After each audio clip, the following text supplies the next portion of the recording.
Hello, my name is Dr. Brian Raid, and I'm a naturopathic doctor, and this is a video about the non-linear nature of the road to healing for many folks who are dealing with complex chronic illness.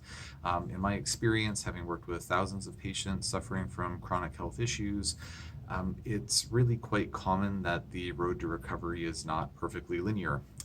It would be lovely if life could be so predictable, and just as the right therapies are being implemented, the right root causes are being identified and addressed, that just there's a stepwise improvement moving in the right direction. And granted, some cases do follow that type of trajectory. Sometimes it is quite a linear path, and that's lovely, and that does happen.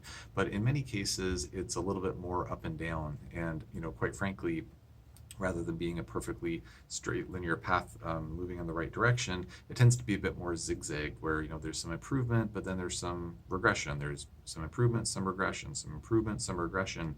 And generally, it's going to be a zigzag moving up in the right direction, but there are going to be some peaks and valleys along the way.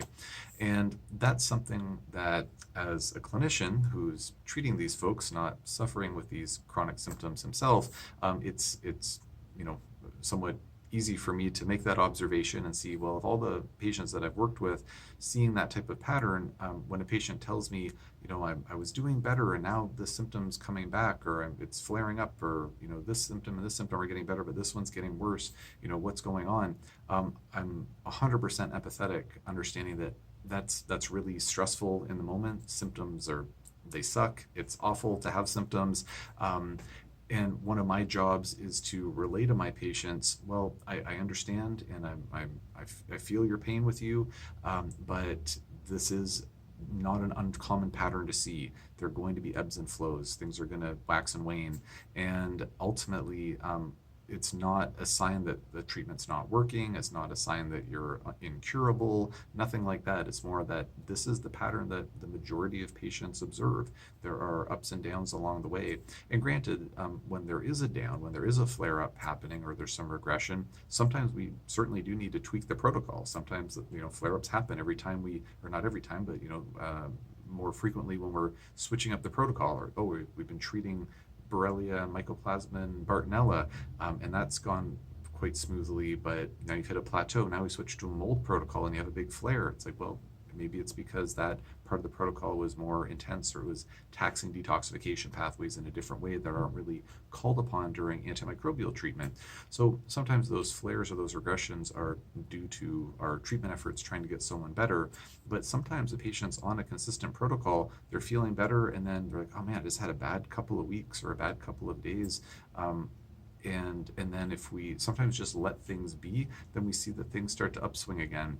And during those periods of not feeling as well, it may be that the patient's body just needs some recuperation time. It was humming along, detoxifying away, but then, oh no, didn't kind of ran out of methylation support, or methyl groups, and so we can't methylate as well, and so our phase 1 detox is backlogging, or we're humming along and like, oh no, we don't have enough glutathione now because the person went to some place and there was a mold exposure, or there were a lot of scented like artificially scented products, and that used up a lot of glutathione, and now the phase 2 is backlogging, and then the house of cards starts to tumble down, and ultimately the patient gets into a flare and they need to kind of pick themselves up by the bootstraps and kind of physiologically speaking, and get back on track again.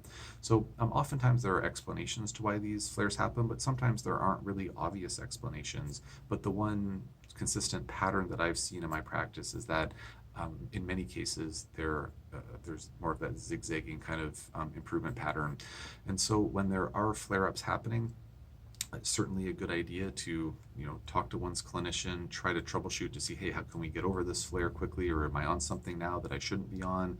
Is it the new protocol that I just started? Certainly trying to troubleshoot that, but just recognizing that those ups and downs are part of the process for so many patients. I wish that it wasn't the way it is, but in a majority of cases, that's what we see.